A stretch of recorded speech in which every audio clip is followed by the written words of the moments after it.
Well, and welcome to another edition of Motor Cars Enthusiasts. Right off the bat on today's show, Audi is teasing a brand new e-Tron supercar that will be debuting in a little under a month's time. It's known as the PB18. And no, the PB doesn't stand for peanut butter. It actually stands for Pebble Beach, as that's where this vehicle will make its world debut at the Pebble Beach Concours d'Elegance on August 23rd of 2018, so a little under a month's time. The trick is we don't know a whole lot more about this vehicle. Obviously, it being an e-Tron will mean it be an electric vehicle. Assuming now that they're calling it a supercar and this very super sleek look that it has, that it's going to have an excessively fast 0 to 60 time, possibly a big top speed as well. Obviously, we don't know a whole lot more about this vehicle, but if any little parts come out before that August 23rd date, we'll keep you in tune. Next up on the list, well, we all know this particular machine, Mercedes-Benz's famed G-Wagon. And the top of the tree version, that being the G65 AMG version, coming with its 6.5 liter, normally aspirated V12, making 621 horsepower and 738 pounds-feet of torque. Being able to achieve in a 0 to 60 run in just 5.3 seconds, which is hugely impressive for a vehicle that's this boxy and weighs over 6,200 pounds. But apparently it's a little too fast because it's got a heavy recall on this particular vehicle. A recall that I probably never even heard of. The National Highway Traffic Safety Administration, aka NHTSA, has informed and not only Mercedes-Benz to recall this particular machine because it's too fast. In reverse. Yes, you heard me right. There is a NHTSA rule that basically any vehicle sold inside of the United States can exceed 16 miles an hour going backwards, which apparently this G65 AMG does in spades. Apparently it does a very good speed in reverse. Now, I get the situation that it's in. This is a boxy, large vehicle that weighs a pretty good chunk. So if you were to do a pretty fantastic little J-turn, it speeds over 16 miles an hour. This vehicle could end up on its side, maybe on its roof.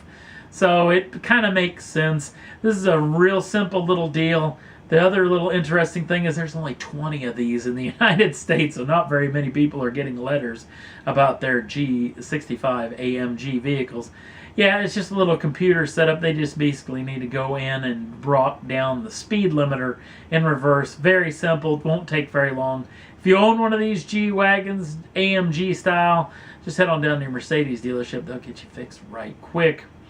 And then probably one of the weirdest stories you may hear, and you've probably already seen video, and if you haven't, head on over to the Motor Cars Enthusiast Facebook page. There's a video up now. It doesn't have any sound with it, so it basically feels a little bit better to be watching it. This basically what you're seeing is a bulldozer that is crushing several, in fact over 60 motorcycles and automobiles. And if you look closely in the shot, you see Lamborghini Gallardos, 911s, Porsches, and the like. This was all done in the public in the Philippines, and it's basically a little plight that President Rodrigo Duterte is basically doing to show off that smuggling is unacceptable inside of the country of the Philippines.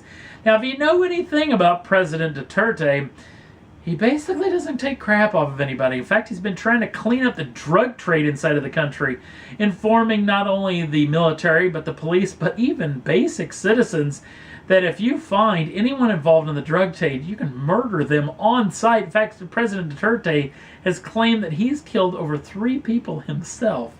So obviously this guy doesn't take any crap, and he's definitely not going to take any crap off of smugglers. Apparently he's done this particular deal before, demolishing a bunch of seized, smuggled in vehicles. And apparently now he's done it this time. He'll probably end up doing it again until people get the point that this is unacceptable inside of the country. Obviously, being a car guy, it's very difficult to watch some of these machines turned into rubble, but I kind of get where this President Duterte is coming from, even though I may not agree with his particular tactics. And that's all there was that I thought was worth talking about for this edition of Motor Cars Enthusiast. Don't forget to like us over on the Facebook page.